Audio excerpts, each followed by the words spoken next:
Okay. So the last Tuesday, we have shown that this series is a solution of the second of two-dimensional wave equation and the boundary conditions. Okay. If all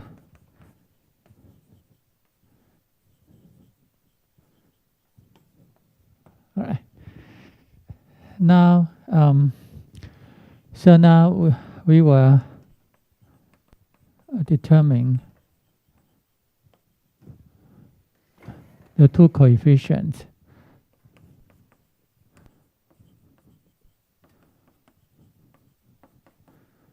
by the two initial conditions. Okay.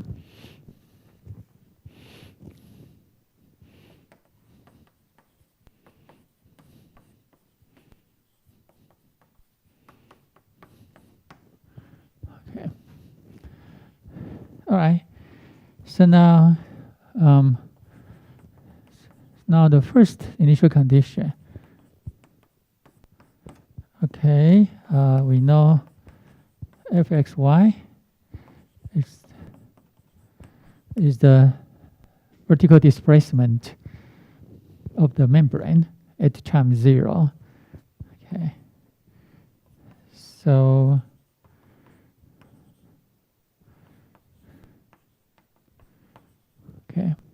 when t equal to 0, this is equal to 1 and this is 0. So we have EMN sine m pi x a and the sine m pi y b.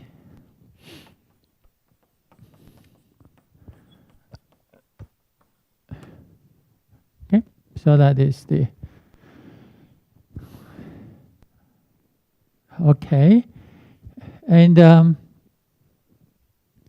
so this is actually a double Fourier sine representation of the function with two variables. Okay. Okay. So that so this is the double Fourier sine series representation, okay, of the initial displacement.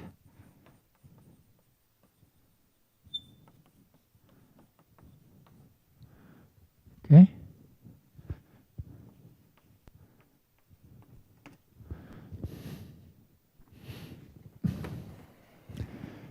All right. So our purpose now is to find the coefficients E sub mn.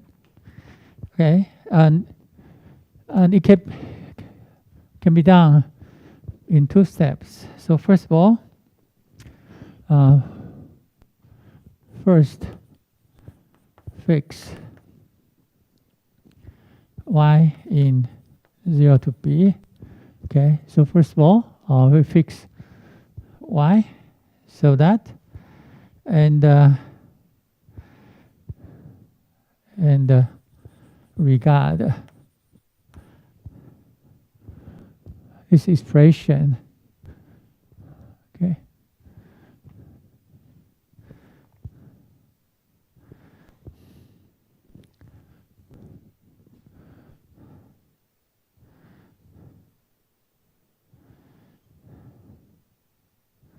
Okay, so regard f of to be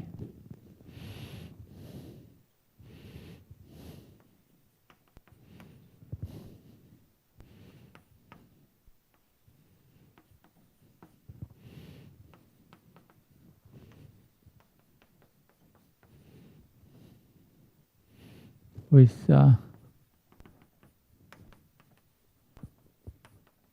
defined to be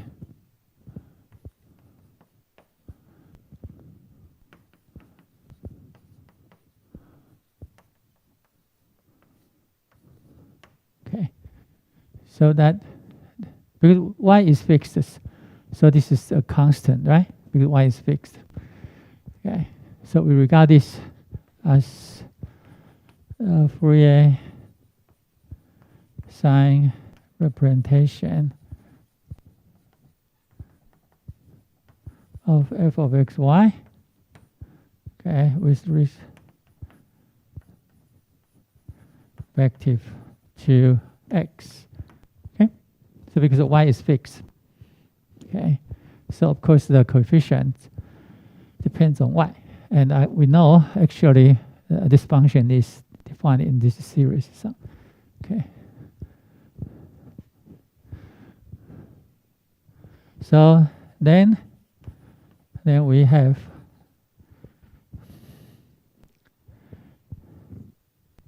and we use tilt. Okay, so that y is equal to 2 over a, 0 to a, f of xy, and sine m pi x divided by a and dx. Okay. So first of all, by regard y as fixed constant, then this integral gives us a function y. Okay. Right. So this gives us a function. Oh, yeah. Sorry. Okay. EM here. Sorry. Okay. All right. So we for each m, okay.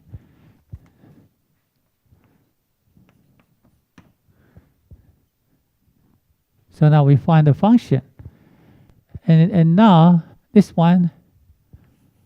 Okay, this is the Fourier sine series representation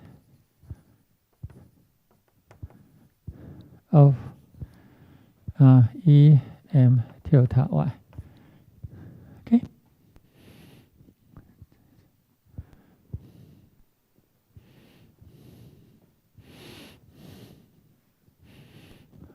Okay, so and then E sub mn, which is 2 to b, 0 to b, E m y sine m pi y b and dy. Okay.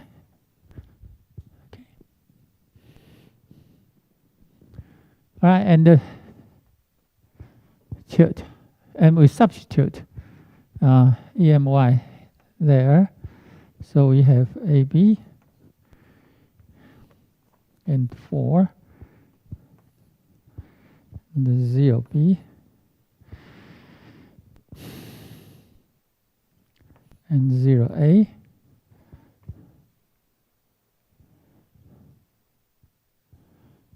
f of xy and the sine m pi x a sine m pi y b dx and dy.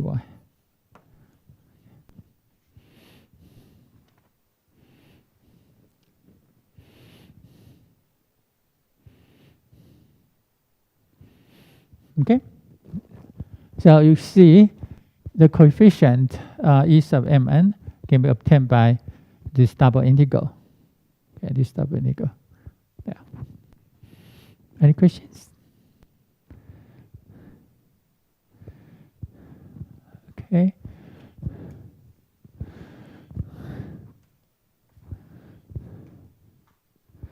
Right. So this we apply the first initial condition to find out E sub mn.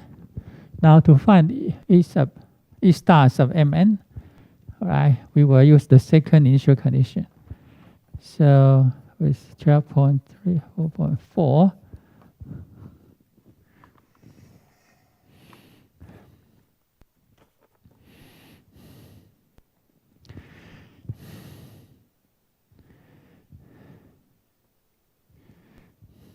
We have g of xy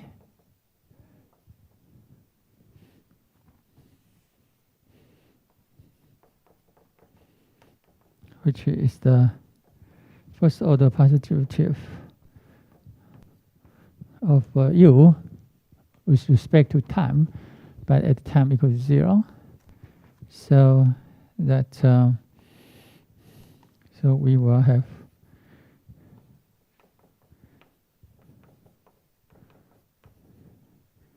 lambda.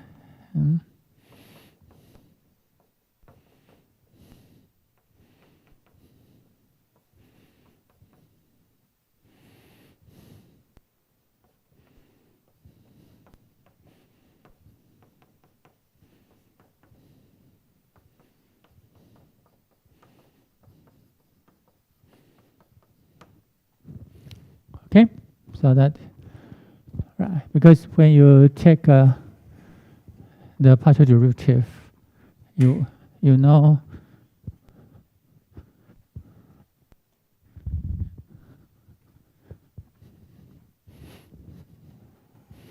so you know ut, right.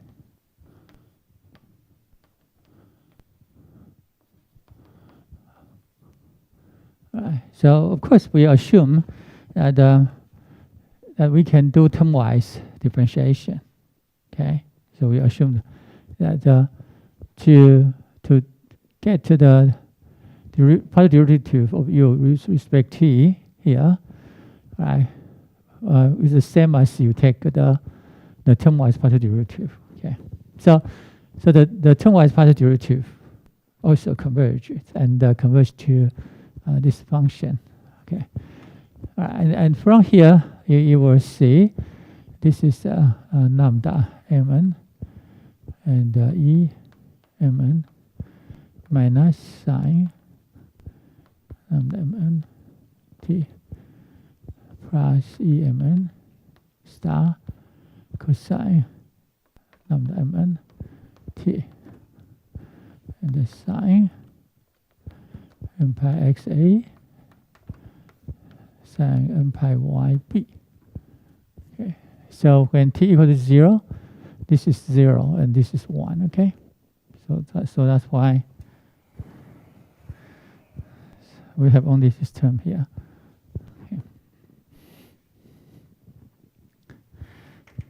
Okay, and we, so again, this is which is the double Fourier sine series representation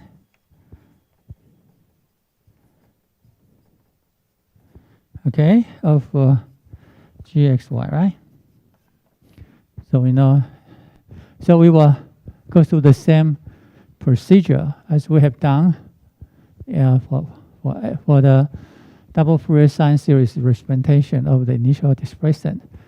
And here, g of x is the initial velocity, right? Velocity. So we can find out that, all right, so fix x in 0a.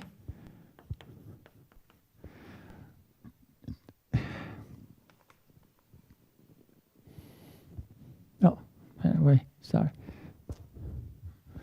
Okay, fix y in here. Okay, so that this is when we fix y, then this becomes to a function of x. So this, so you have e m tilde y star and the sine m pi x a, right, and with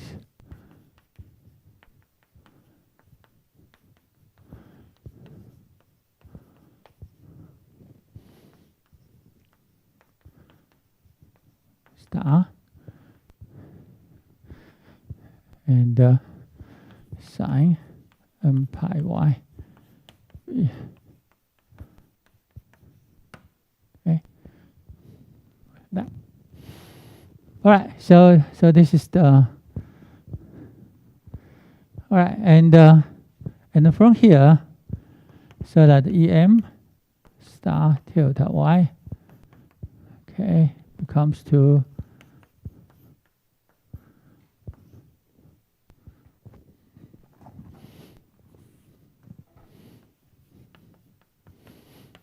y.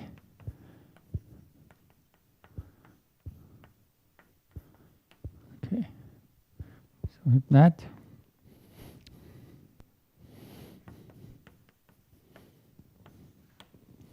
and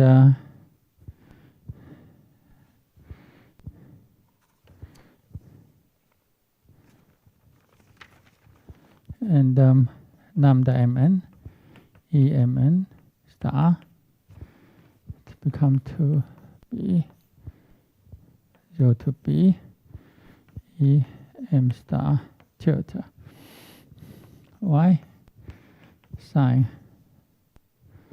n pi y b dy.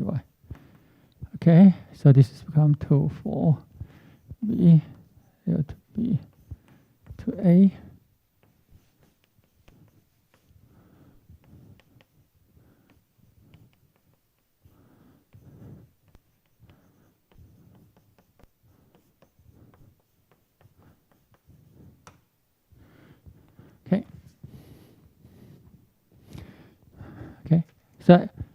Okay, so if we divide both sides by lambda mn, okay, and you can see lambda nn, they are always positive, right? So you can see lambda n here.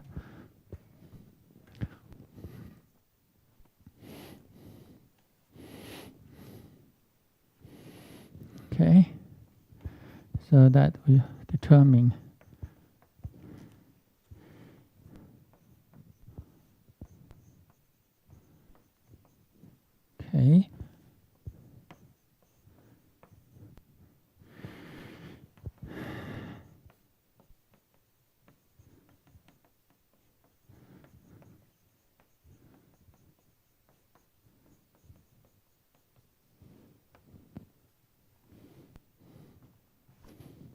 okay.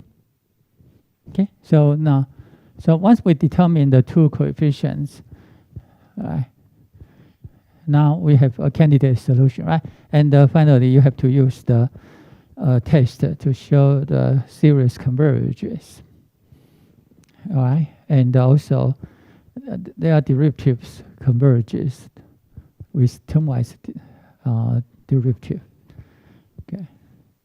As we have done in chapter 11, section 3, okay? So we have a couple of theorems to check the validity, right? Okay, so any questions?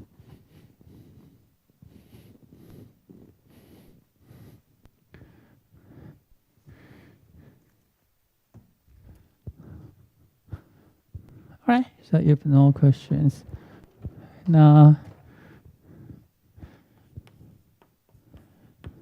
move to next section. We will consider two-dimensional Laplacian in polar coordinate.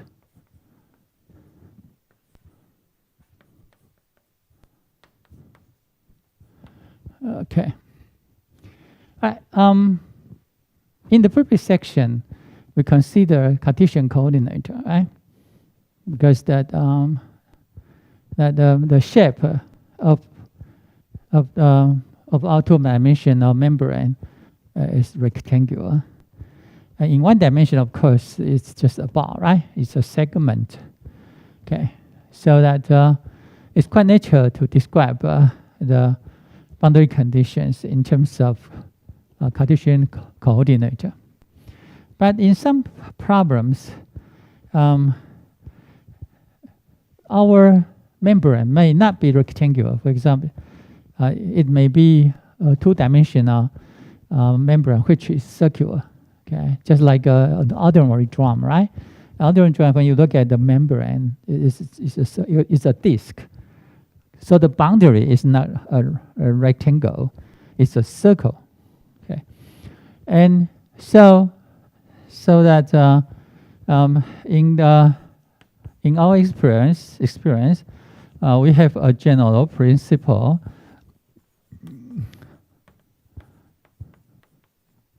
Right, in boundary problem. So for PDEs to choose coordinate system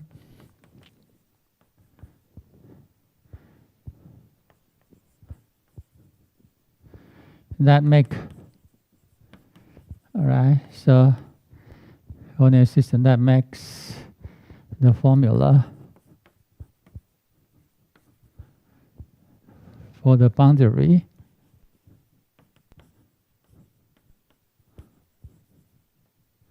okay, as simple as possible.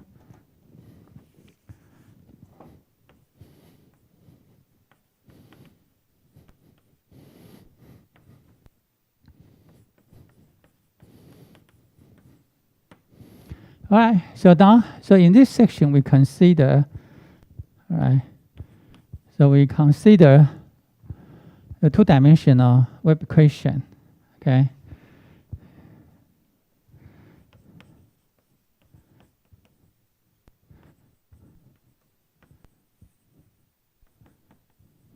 Right? With circular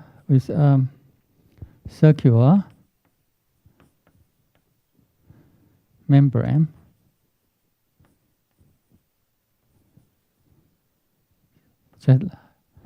such as a drum head. Okay, a drum head there. So that if you right, so the membrane will sit on the XY plane.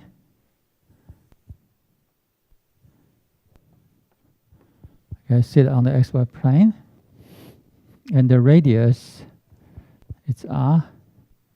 Okay, so it's circular, and you can see that the boundary is a circle, and the vibration of this membrane will be vertical vibration. Okay, so it will go outside of this breakboard or into the breakboard, right? Out in, right? So that is the vibration. Okay. All right, and so because that the membrane is circular, so we describe that it's so if we fasten its boundary, because usually we fasten the boundary of the drum head. Okay, so that means that we have to describe that all the boundary point will be zero, right? Has zero displacement and zero velocity. Okay, for all the time. Okay, all the time.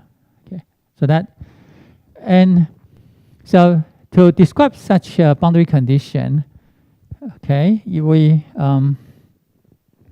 actually it would be convenient to use the polar coordinate. Okay. So now we will transform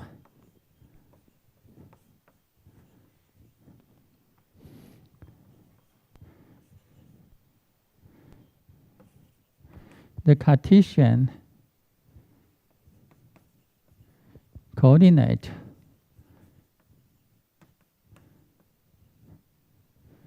to polar coordinate.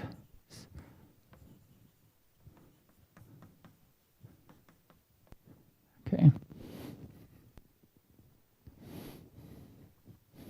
Okay, so that we have so the Cartesian coordinate would be xy, right? G polar coordinate, which would be r theta. Okay, so that for every point, this is xy. Okay, xy is Cartesian coordinate, and its polar coordinate will be described by two numbers. One is the radial distance here, r, and also the angle, okay, of this error with respect to the positive axis. Okay, so r theta will have, so x will be a function of the new coordinate, which is r cosine theta, and y, of course, x r sine theta. Okay.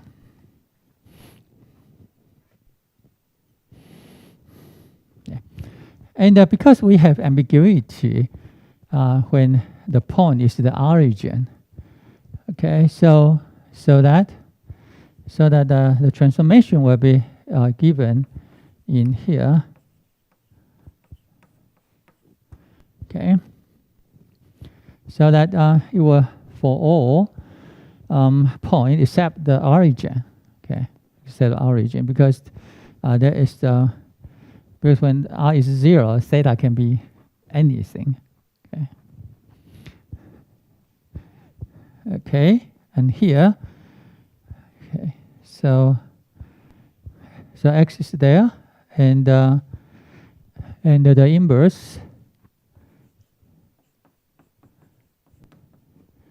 the r would be, okay, and the theta becomes to be arctangent of y divided by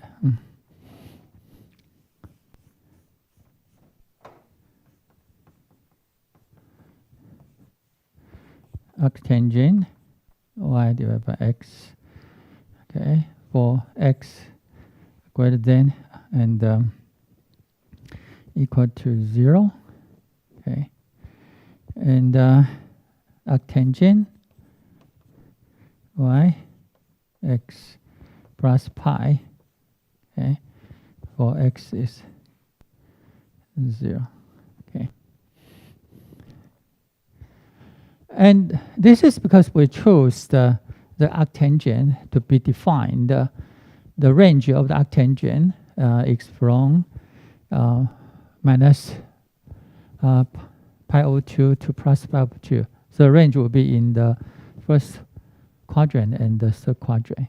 Okay, because that if we draw a figure of the tangent function, we will see that. So this is the tangent theta pi over 2 pi over 2 pi minus 2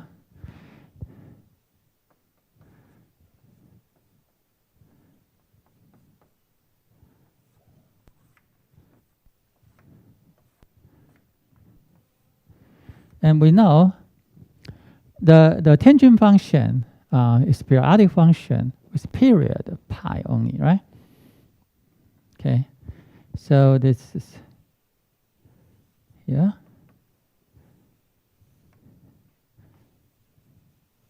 Okay.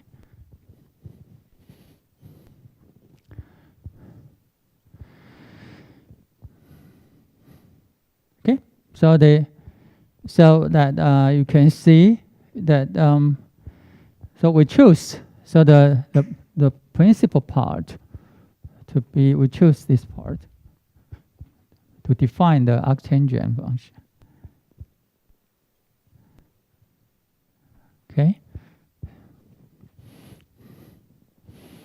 So arctangent has range in between minus pi over 2 to pi over 2. Okay. But not include these two, right? It's an open interval because they will go to there. Right. And so this corresponding to x is positive, right? It's a non-negative, so it's in the first quadrant. And so now if x is here, so we are considering the second and third quadrants. Okay, and here, then we put the plus sign here. Okay, we put plus sign.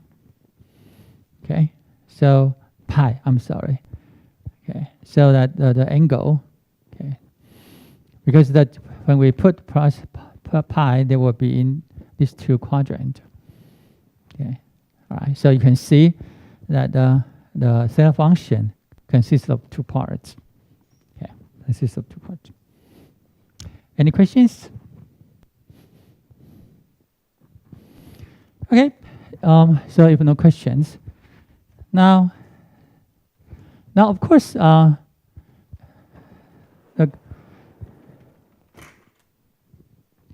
they are, so we'll turn, so the gradient, okay, and so now we define u tilde r theta t to be u of xr theta, y of r theta, and t. Okay, and so that, and u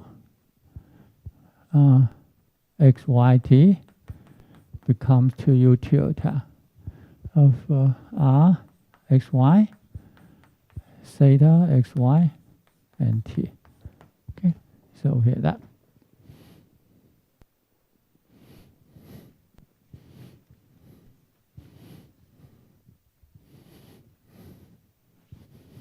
Okay, so the coordinate transformation, as we can see, that is here.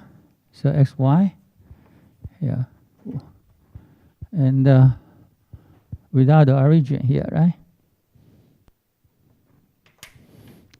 Okay, so any point of x, y will goes to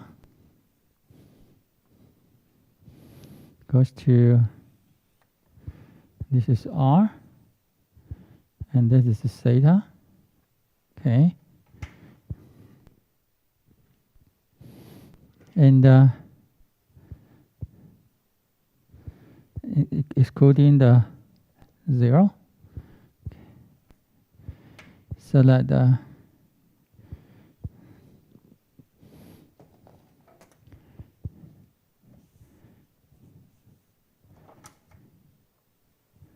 okay, so the whole, okay, this is the domain, and the range will be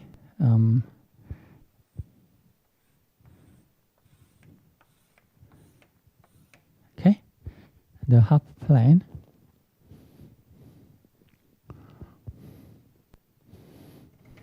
So I think the half plane, so will be not including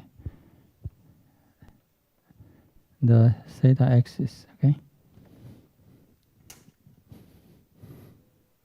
so we have and basically oh, by the way, sorry, it's depends on our okay, yeah, but so one by one, and because of that, so the range would be okay, so by this definition, then we should that's not cover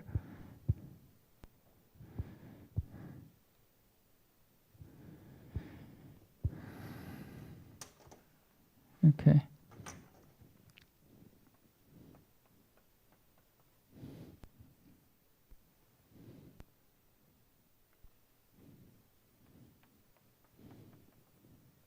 Okay, so this is stripped. Sorry. Okay. And this is minus pi over 2. And this is 3 pi over 2. Okay.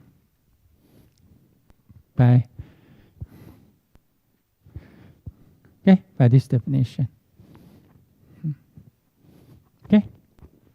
Because we defined so that because the arctangent has range in between minus pi over 2 up to pi over 2. And so when you add pi, then you will go to here.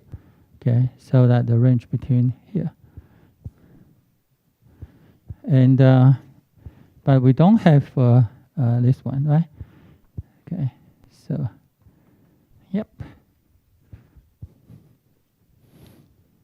Okay, so the dash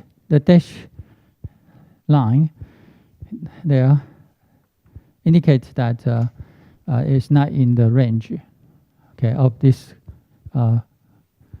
polar coordinate transformation. Okay. Any questions? Right, and there are so.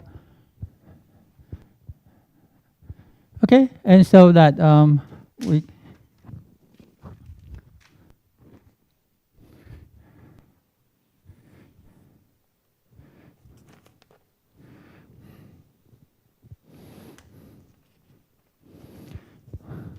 okay, so with R x equal to x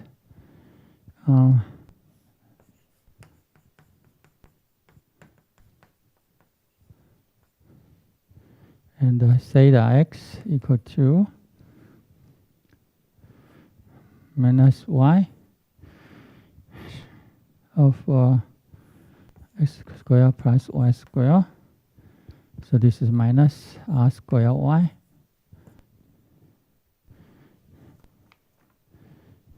And all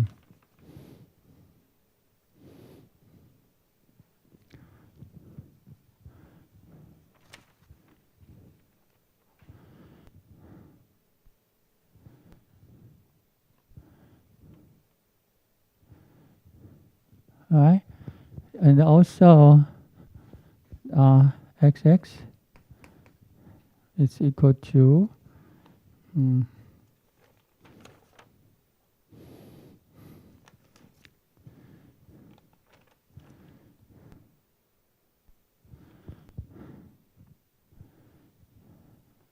y square divided by r3 and theta xx equal to 2xy and r4. Okay. Okay. Okay. So that can be derived from this function. Okay. So we can find the partial derivative with respect to x. Okay. All right. So that uxx. Okay. So uxx is actually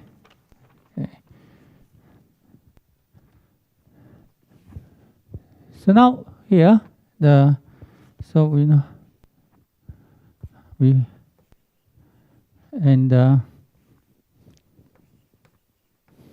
we know ux is u r tilde x plus u theta tilde.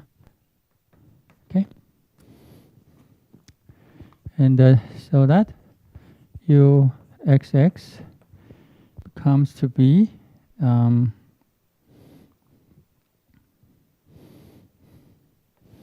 URR tilde and the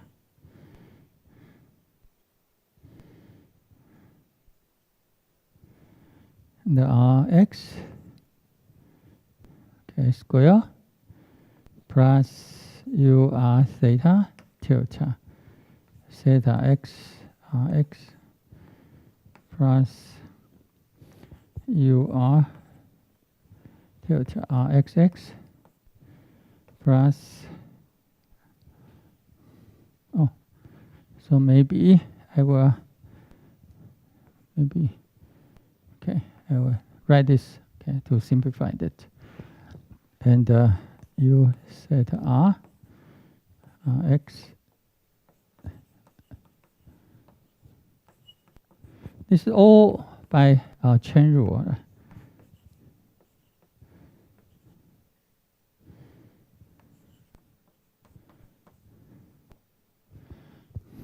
Okay.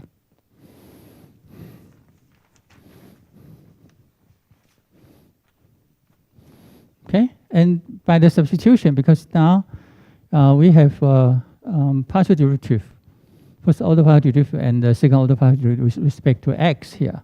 So by substitution, now here we have s squared and r squared, and u tilde r minus 2 xy r third power u r theta tilde plus y squared r 4 u theta theta tilde plus y squared third power u r tilde plus 2 xy r 4 u theta. Okay. All right. So this is because the gradient, right? In rectangular coordinate or in Cartesian coordinate, the gradient, the two-dimensional gradient, Laplacian is the square of uxx plus the square of uyy, right? Oh no. The ux is plus uyy. Okay, so now we have ux, and similarly, we can compute also all by chain rule. Okay, so we have uyy. We can write down directly. So we have y square r square urr tilde and plus 2 xy third urx tilde and plus x square 4 u theta theta tilde plus x square and r third power ur tilde minus 2xy 4 u theta here. Okay, and when we add them together, okay, so the Laplacian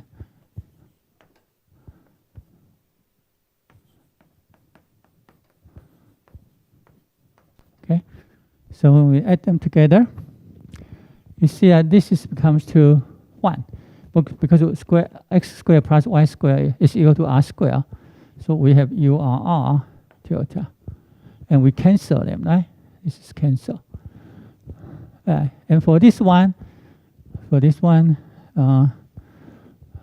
u theta theta. So we have 1 over r squared, u theta theta tilde.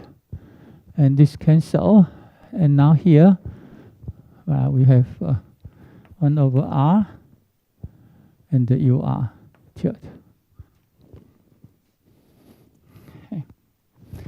All right, so the Laplacian in Cartesian coordinate is this form, but in polar coordinate is here. It consists of 3 terms. Okay, it consists of 3 terms here.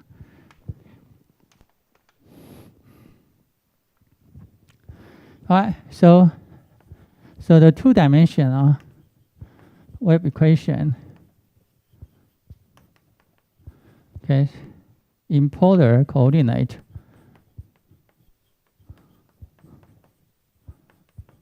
right, is here. It's tilde, okay.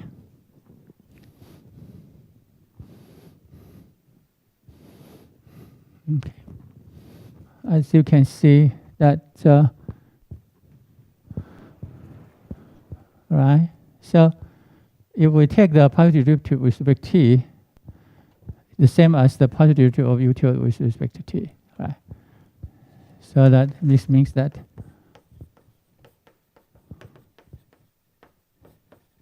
okay. Okay, so we have that, and all right. So this is the, and we have c square of u tilde square 1 over r plus 1 over r square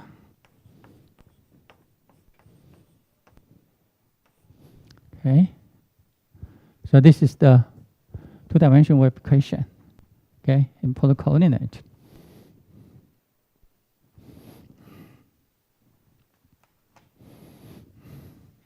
Okay, and so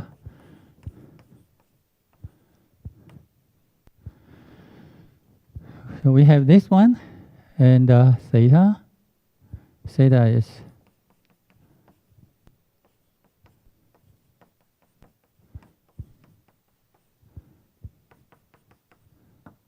okay. So that is in this range.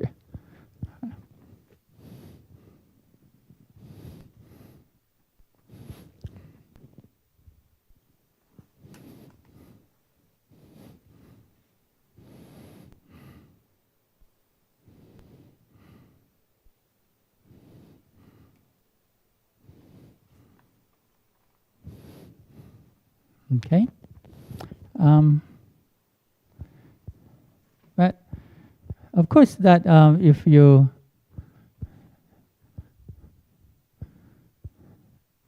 the theta, if you add something, then well, there's no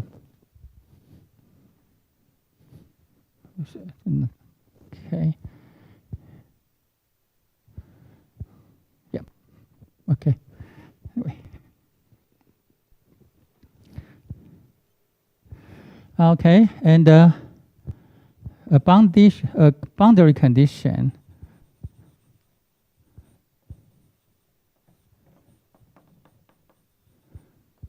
is imposed, right? So u tilde and r theta t, okay, is 0 for all theta. Okay, so that well, you can say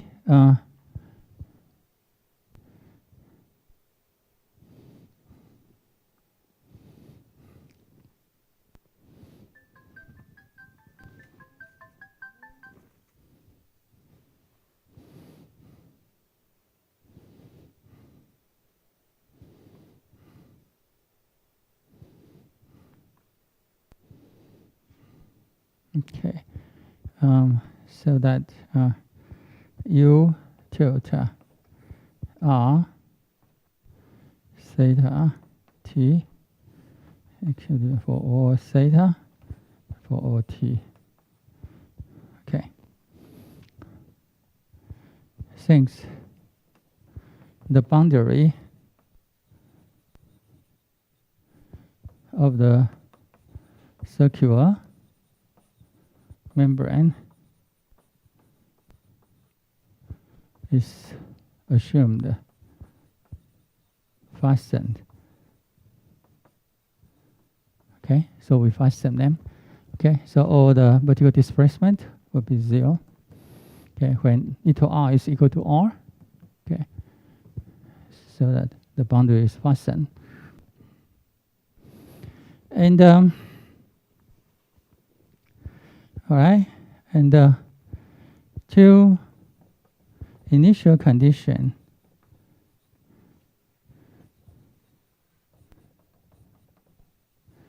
Okay, are also imposed. That u tilde r theta at 0 is equal to f of theta, and ut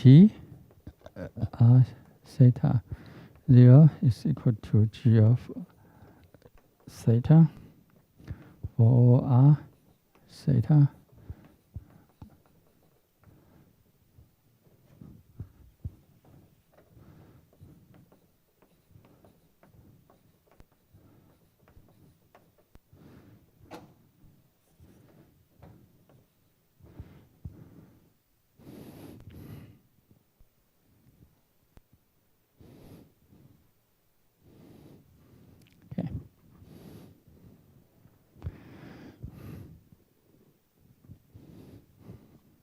Okay.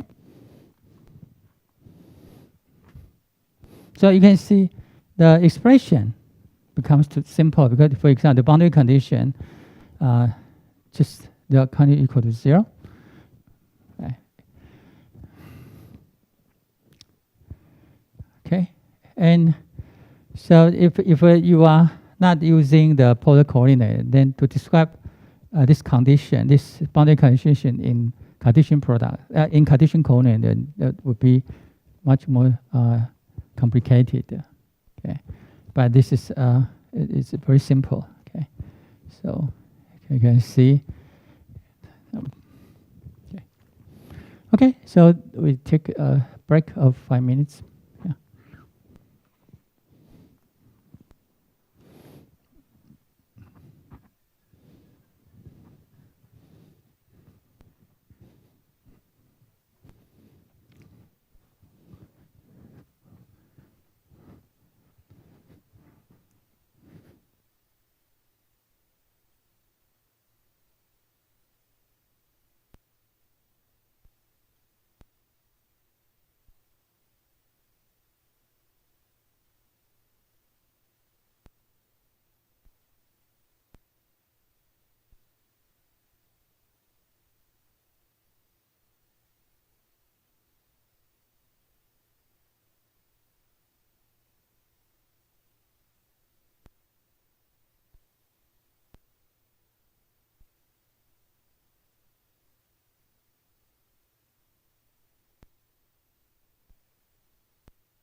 Right. So in general, the initial condition here, the f function g function. Okay. So the initial displacement and then also initial velocity may depend on r as well as the theta.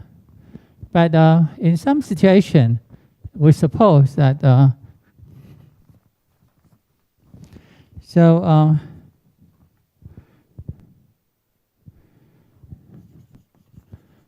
are a special case that when the initial displacement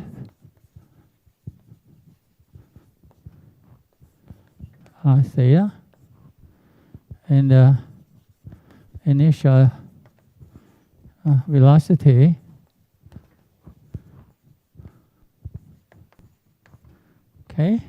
are so radially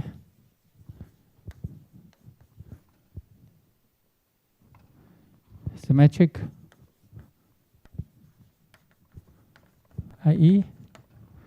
that f of r theta is actually a function of r, and g of r theta is a function of r only. Okay. So we have radial symmetry. Then so we will determine solutions of the boundary value problem u tilde r theta t, which is actually u of r t. Okay, so that the displacement will not depend on the horizontal angle theta, okay, because we have radial this symmetry.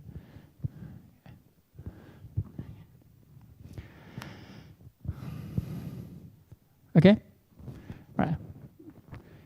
This is very common in practice. All right, and so that's we will, as we have the partial coordinate, which is equal to 0. Okay, so the third term here is 0. Okay, 0.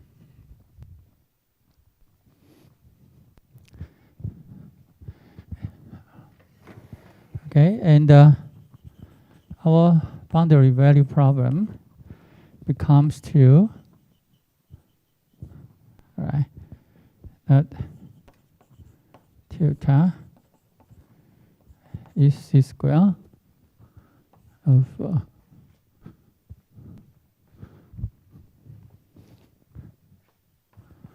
tilde square of 1 over r u tilde for and t greater than 0, and the boundary condition now we describe now the with boundary conditions. Okay, the u tilde rt is 0, and u tilde 0t, okay, so when r is 0, is finite.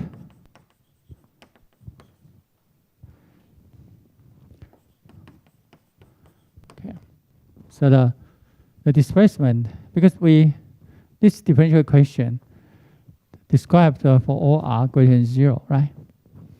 And but physically, the displacement, okay, we have displacement at r equal to 0, means at the origin.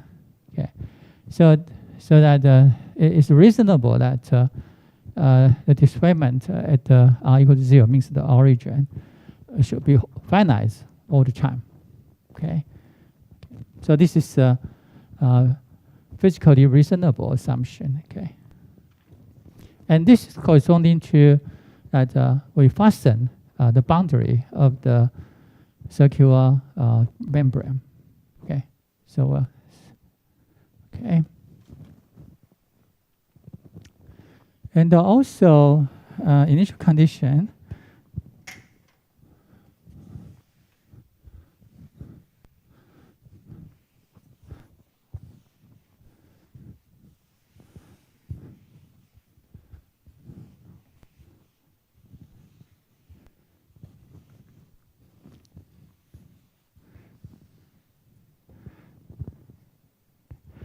And the initial condition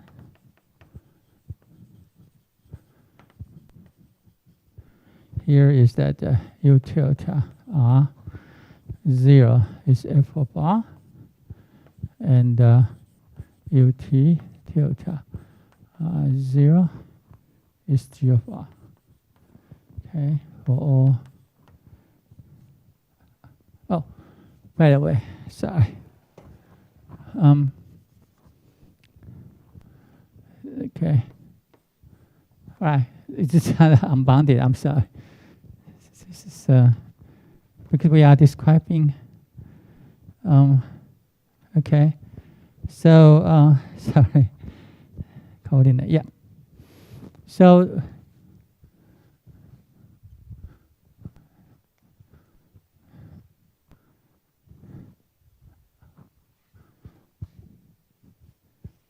sorry. Okay, because we describe our wave equation just in this range. Okay, I'm sorry about that. Yeah. Okay, so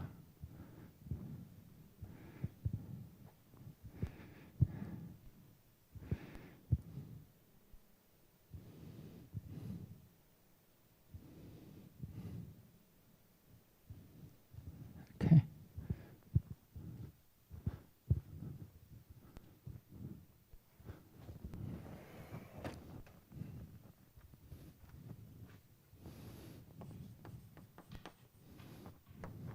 Okay, so that's and of course we can include include 0 to justify velocity, but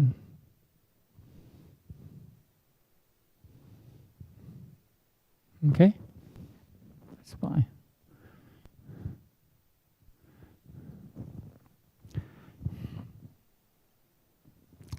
Okay, so you can see from this formulation.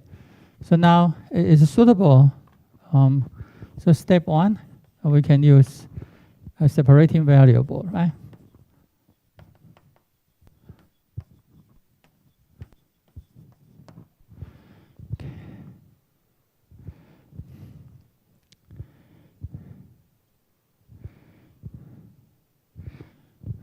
Okay, and so we let U tilde T to be WR and G of T.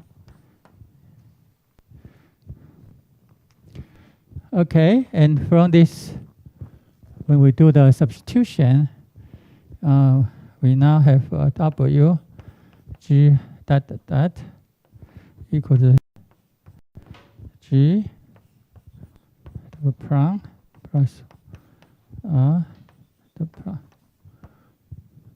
Okay. All right, so we have G C squared G equal to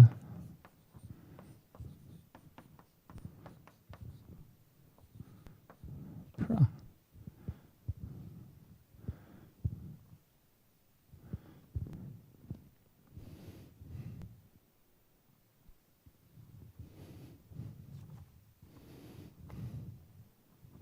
And which was defined to be minus mu here. Okay. For some parameter. So if you okay, so this is minus mu. Okay. And so we have two ODEs. Rendered. Okay, so the first one, G plus mu C square, and G equals 0.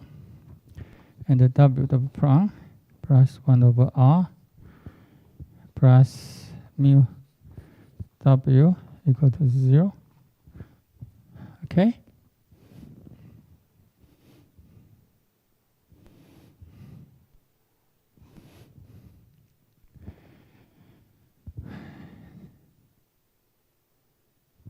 Oh, I forgot to, sorry.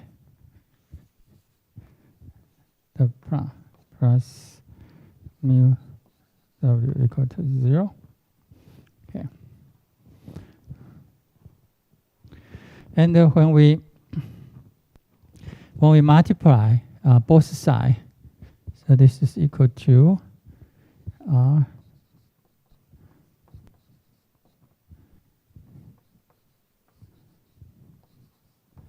equal to 0. Okay.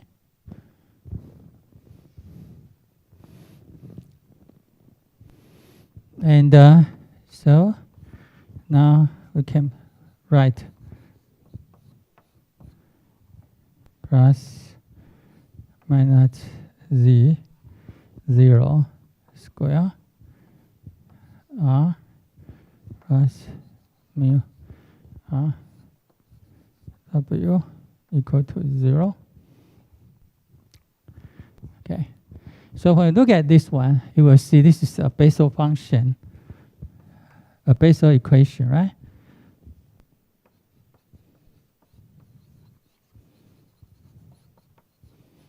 Of order 0, okay? So the order is 0, because here, this term is 0. Okay. The first two term is the derivative of this product. Okay. Okay. So you see the second ODE is a Bessel equation of first order, of 0 order. Sorry. And this one is an ordinary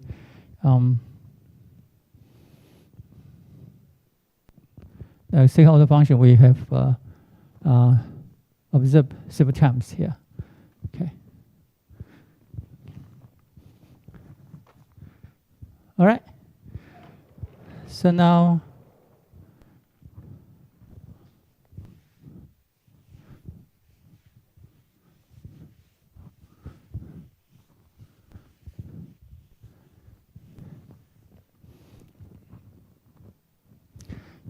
right, and as discussed in section 11.5, okay, a general solution, all right, of the real order Bessel equation X. So we'll find that WR is equal to C1. Okay. All right, so J0 is the Bessel function of zeroth order, right? Yeah. Plus C2 and Y0. All right, so this is the first kind. This is the second kind, right? The Bessel function of the second kind of Bessel function of zeroth order. Okay, so that is this is the general solution. Okay, and we know the J0 mu is actually has a power series expansion. Okay, and to the case power. Okay, okay. And Y0R mu is the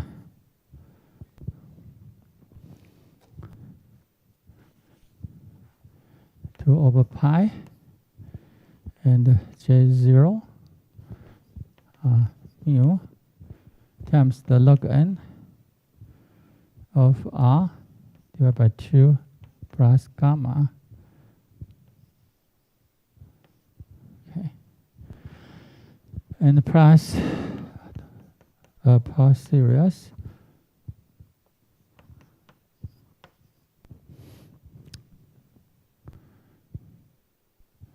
minus mu, okay, minus 1,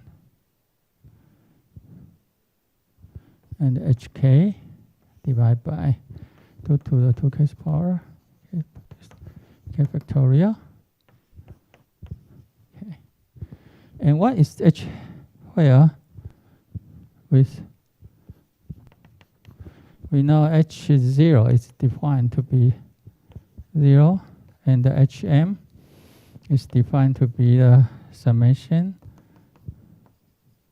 1 over I for all m greater than or equal to 1, and the gamma is the Euler constant, okay, which is the limit as m goes to infinity of the hm minus logarithm of m.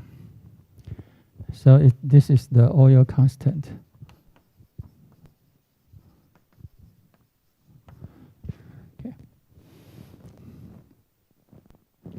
Okay, so the solution of this ODE, this Bessel equation of zeroth order, give us a general solution there. Okay. Now,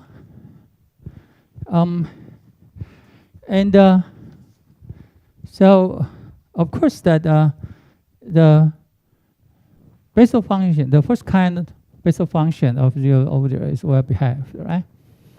Okay, but the y 0. So now since, okay, y0 mu, okay, is unbounded.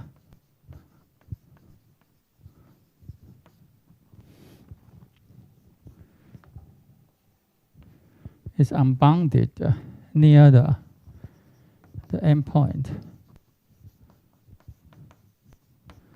r equal to 0.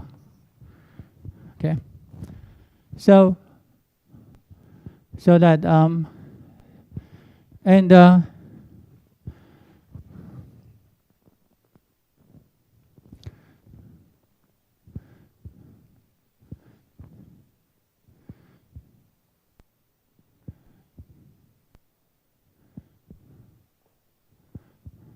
okay, now our equation, okay, so with the separating variable, so this one is equal to W 0 and GT, right? Okay, and this one must be finite, okay? So, but as R goes to 0, okay, this one goes unbounded, so that the contribution says that, so this implies that since U 0t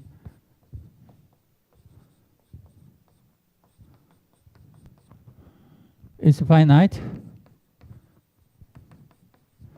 for all t, okay, so that we must have C2 equal to 0. Because if C2 is not equal to 0, then that as R goes to 0, this goes to infinity, so that W0 becomes unbounded. Okay, unbounded. And the G of t, we know to have a non-trivial solution, G of t cannot be always 0, right? So at least the 1t, this is non-zero. So this is become to unbounded. Okay, so it's so that we must have C2 equals 0. Okay, so that we know WR must be equal to C1 J0 R mu. Okay?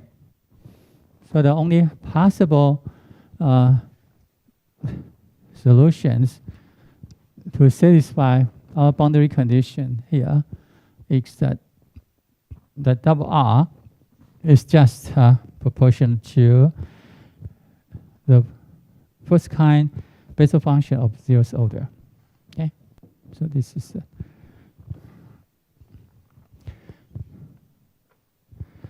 okay. Now, so the second point to make is that when mu is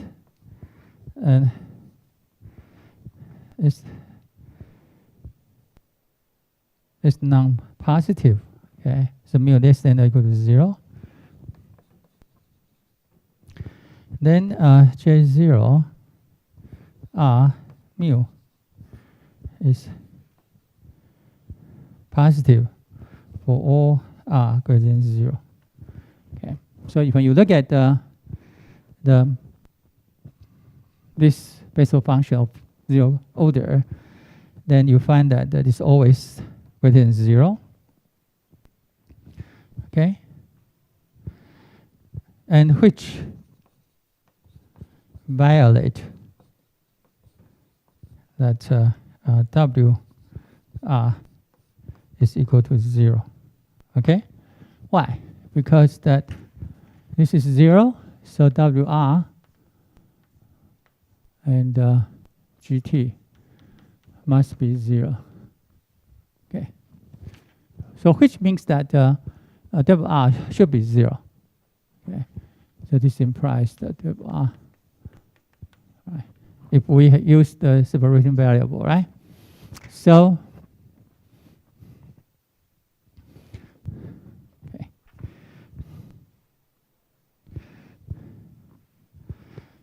All right. So which says that mu cannot be non-positive. Okay. So the only case is that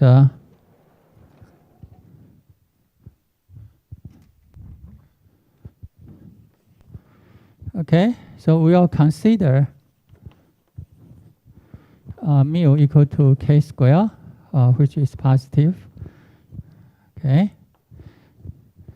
Then the boundary condition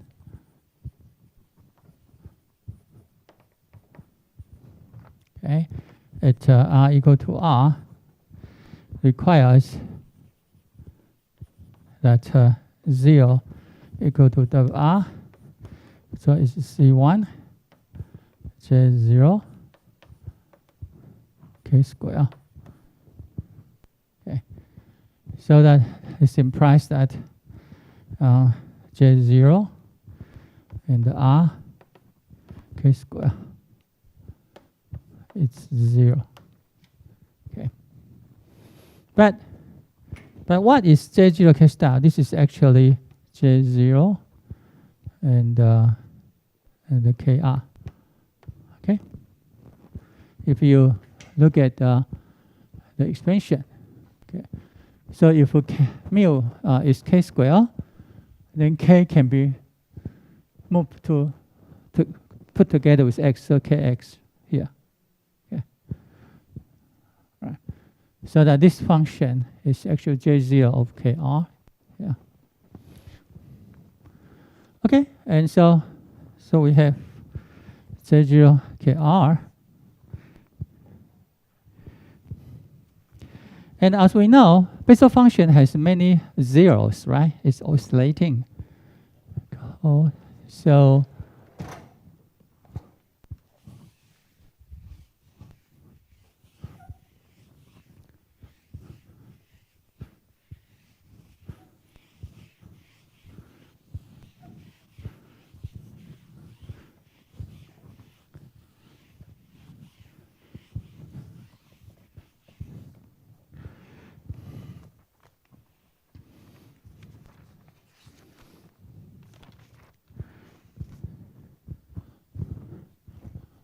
Okay, maybe I drop here.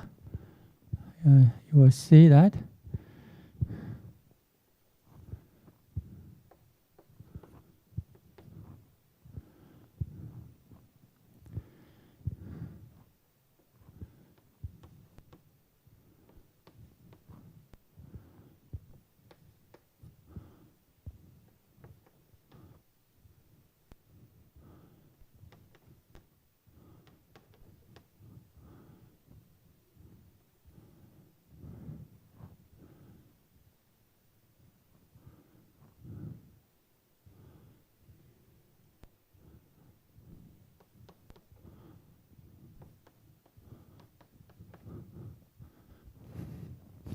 So this is the basic function of the zeroth order.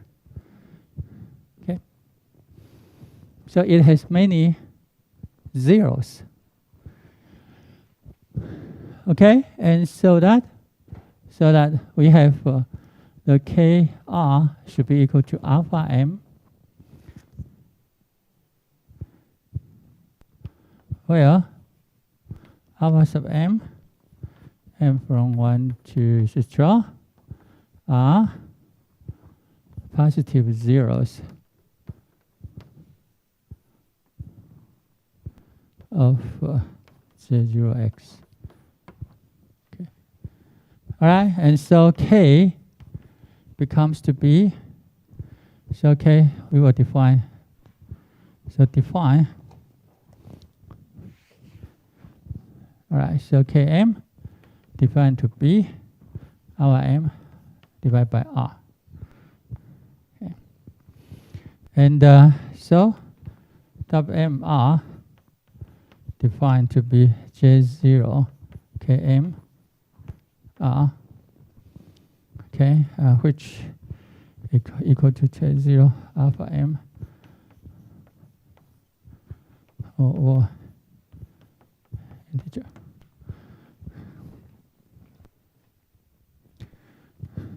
Okay.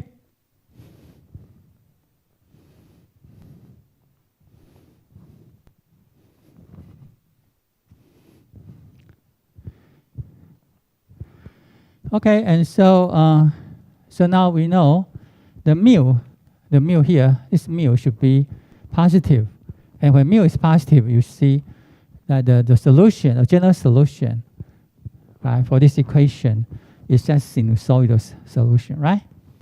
So that so a general solution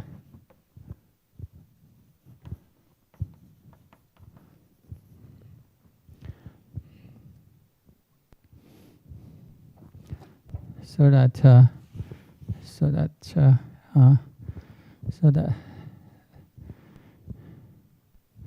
we know a general solution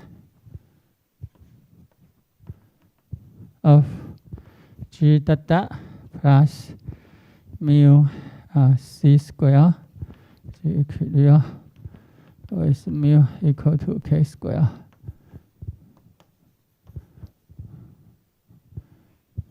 equal to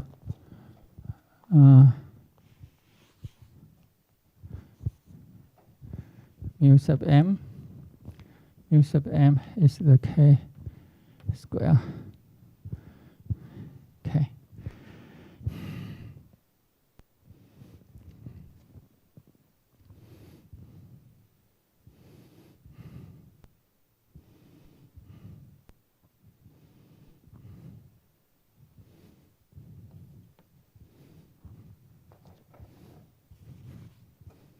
And k sub m, if of sub m r, okay. So the general solution is gm t, which is am cosine lambda m t plus bm sine lambda mt, and where the argument value is defined to be k sub m c. So this is c alpha m divided by r. Okay. Okay, and so now we define solution UM and the GMT, which is AM cosine lambda MT plus BM sine lambda MT and J0 and K sub MR. Okay. All right. So this are solutions of the PDE. Okay.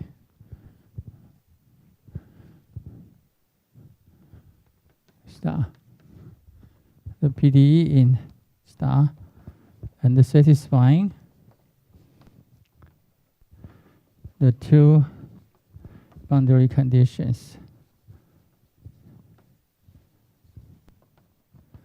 that are equal to R and are equal to 0. Okay.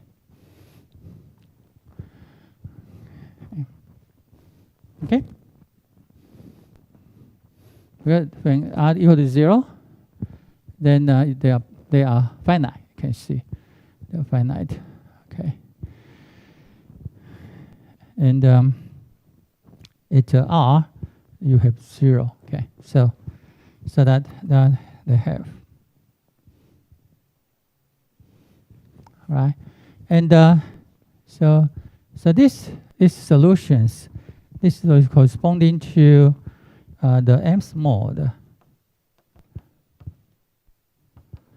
Okay, of or the M's normal mode. Sometimes people say normal mode. Okay, of the vibration of the circular membrane.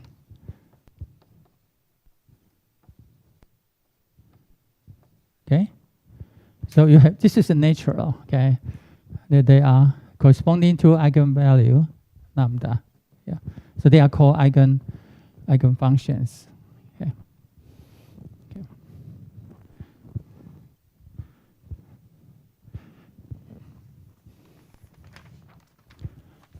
Okay. And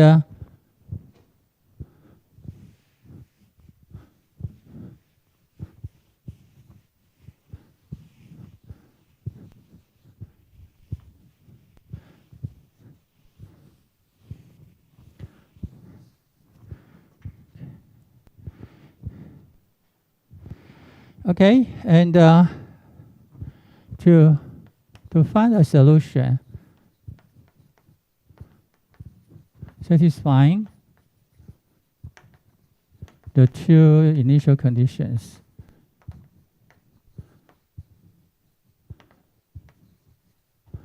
okay, okay, we consider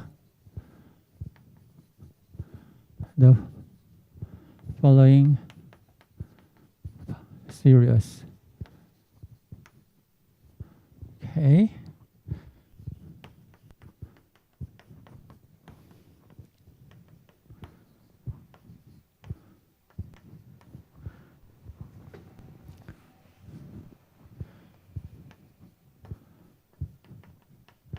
So that it becomes to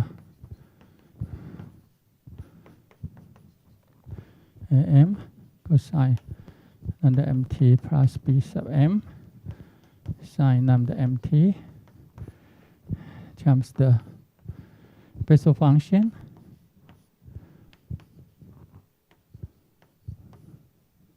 of the this order. Okay, so this is the first kind Bessel function of this order.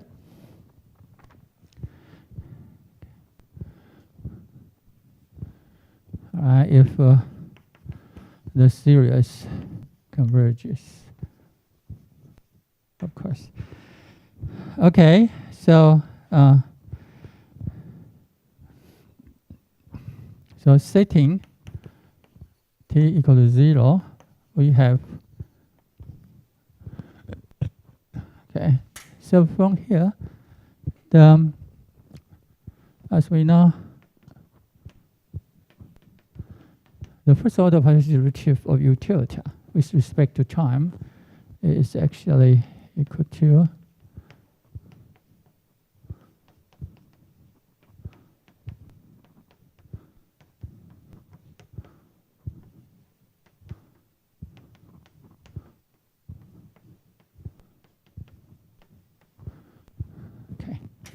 so we have, so now f of r is u tilde r0.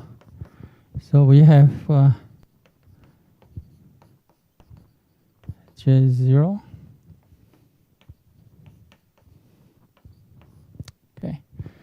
All right. So why is that? So this is the Fourier Basel, okay, series representation of f of r, right? So this is the Fourier series, the Fourier Basel we discussed in section 11.5 and when we consider the sum-Liouville problems. Okay, and here the AM can be computed. Okay, it's here involving the first kind is a function of first order, okay, and RFR and J0 dr. Okay, and also the GR, as we know, is u tilde T0. So this is lambda m bm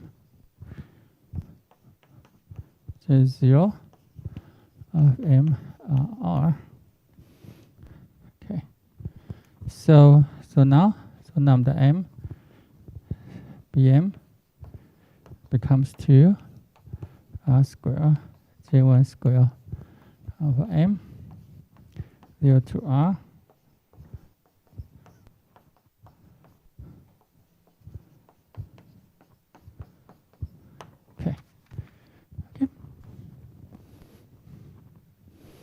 Okay, so we can use the Fourier Basel series expansion, okay, to find the coefficients here. Find coefficients. Any questions?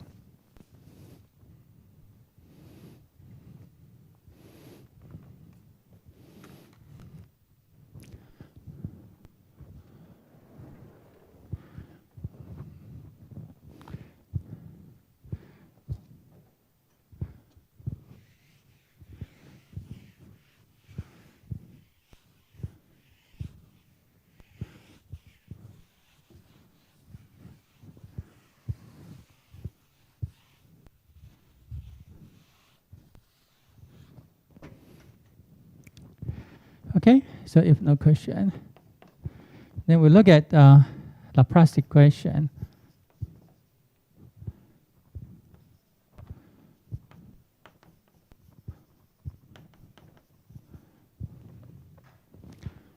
So it would be three-dimensional. Okay, I'm sorry, three-dimensional Laplace equation in cylindrical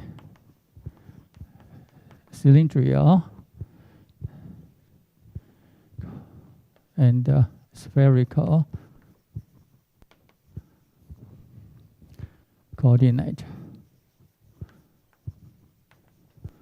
Okay, we are considering so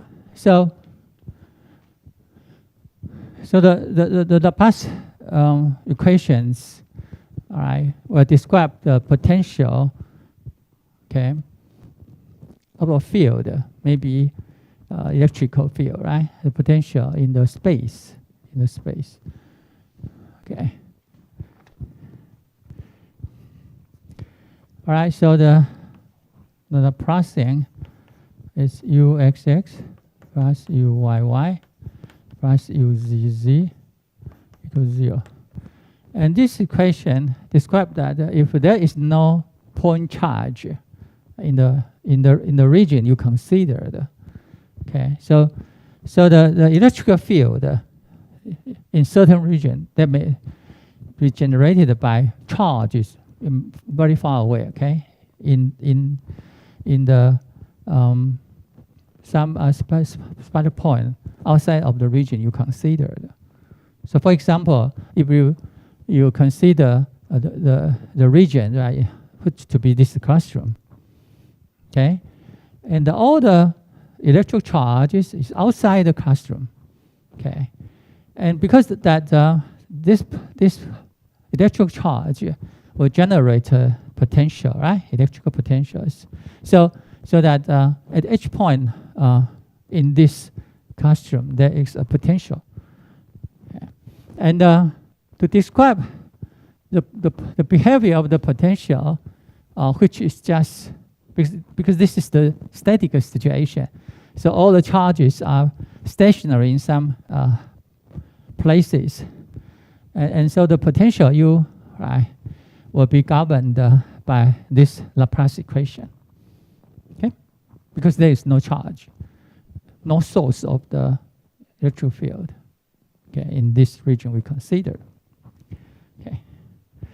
All right. So now we will consider this case, and there are some boundary conditions that the regions can be, for example, the region considered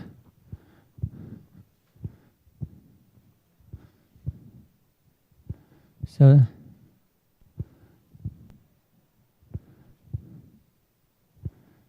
the Laplace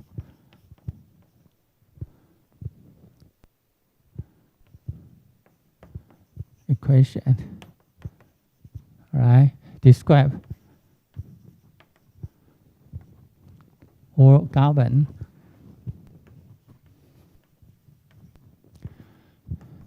the potential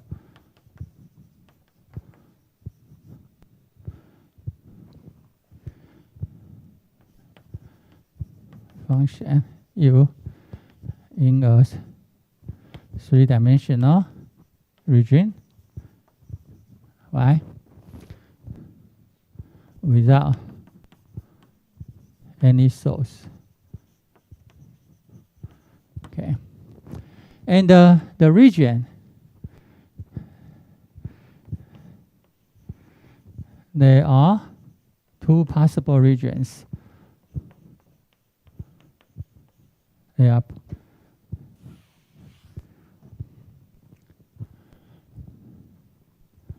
cylindrical region, okay, inside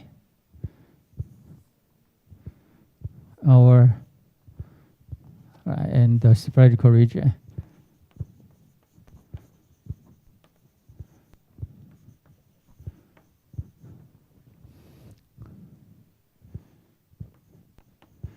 Inside or outside. Okay. Okay. So for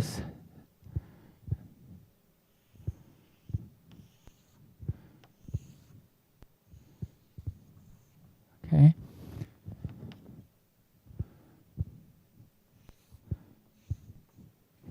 So this is the cylindrical regions or spherical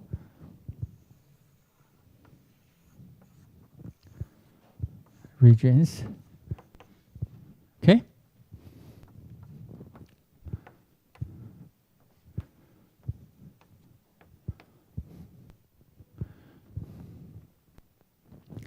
And you put boundary conditions.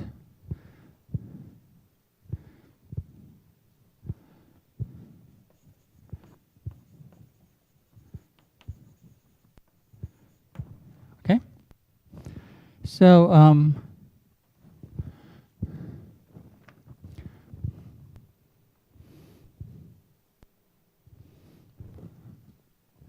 So to simplify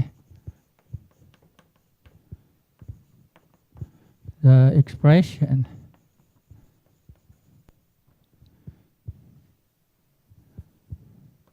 in the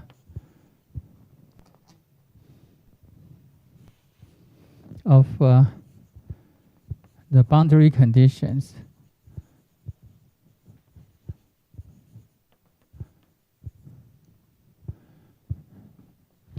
in such regions, right? We are suggested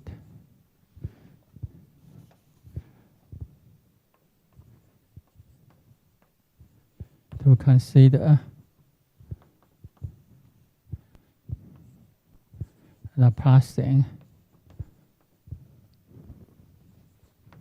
in the cylindrical coordinate or spherical coordinate. Okay. So I just write down the Laplacian in these two spatial coordinates.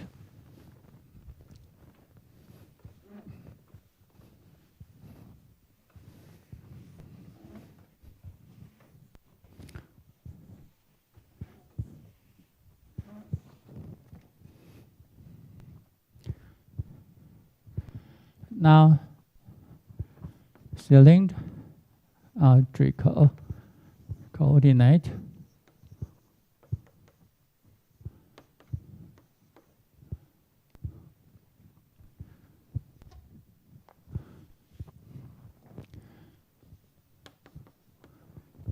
okay. So we have x equal to r cosine theta, y is r sine theta, okay, and the z is equal to z, okay, right. So now the Laplacian of u becomes to, and we define u tilde r theta z to be u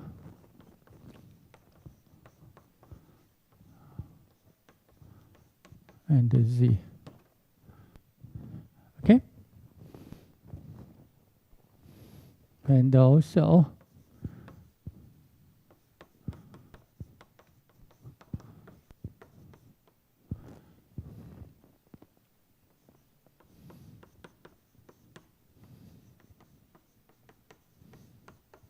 z.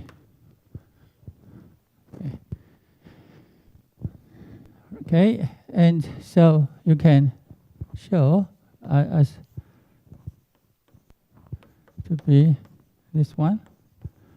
So this is very similar to the polar coordinate we derived in the previous section.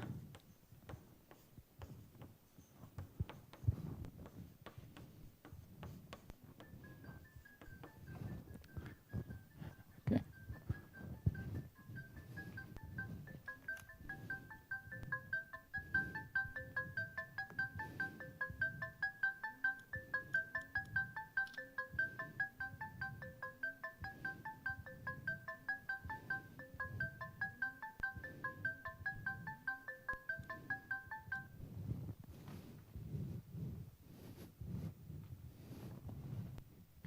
Right. So this is the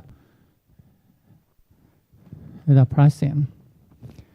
Okay, and then the Laplace equation becomes to this one.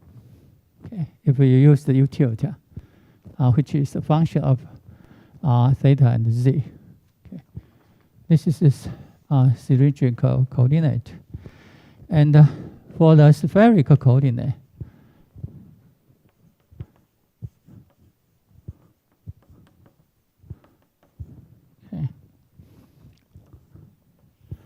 For spherical coordinate, x is so we are using, this is R theta and Z, and we are using R theta and the phi. Okay. So what is that? Okay.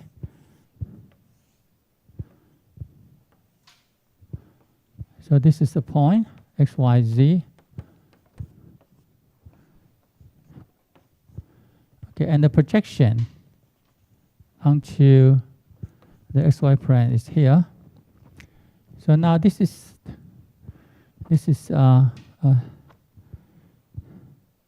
theta, okay, and this one, it's phi. Okay, so theta is the vertical angle, okay, from z-axis to the phasor of this point, and phi is the horizontal angle from the positive x-axis, okay? And the lengths are here. So these are theta phi, and so that we have r cosine theta and sine phi. Y is r sine theta and the sine phi, and z is r cosine. Oh. Okay. All right. Maybe. Okay. I think I used the different. Okay. So theta is the horizontal. Okay. Good. And the phi is the vertical. Okay.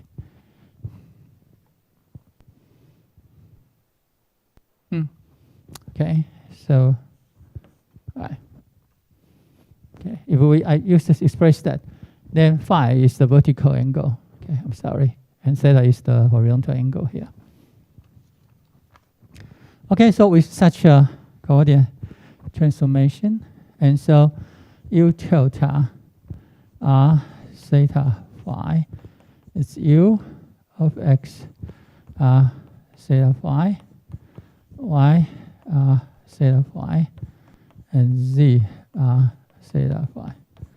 Okay, and the u x y z is u tilde x y z theta x y z and phi. Okay. Hi. So that the gradient of u, which is, so the Laplacian of u is this sum, okay, and which becomes 2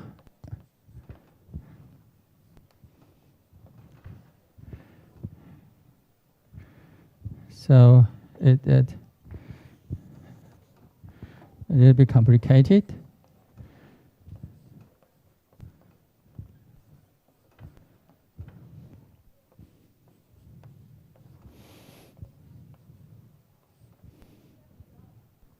Plus, okay, 1 over sine 5, right,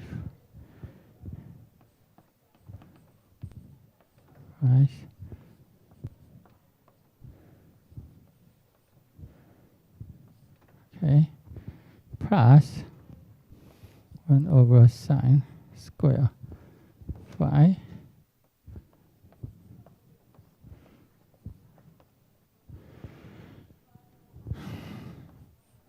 Okay.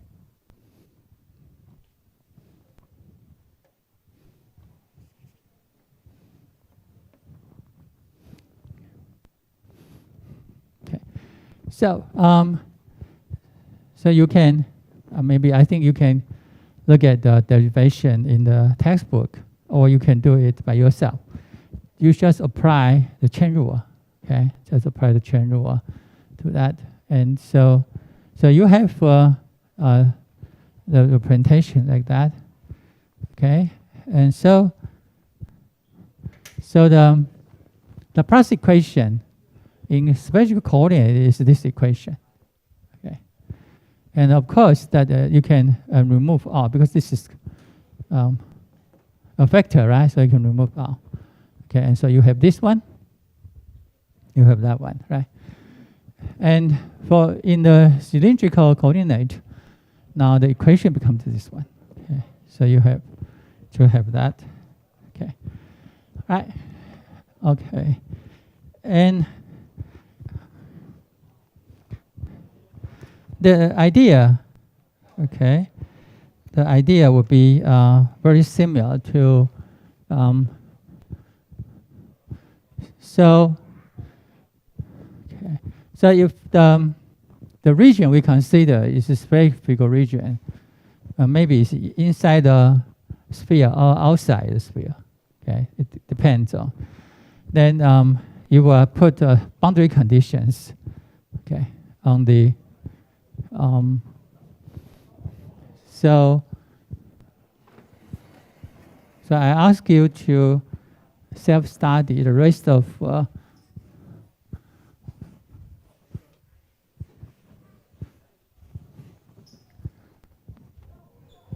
so please self-study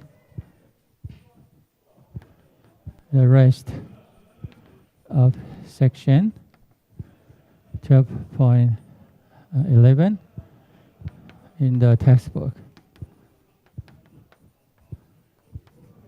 Okay. Yep. Okay. All right. So I stop here.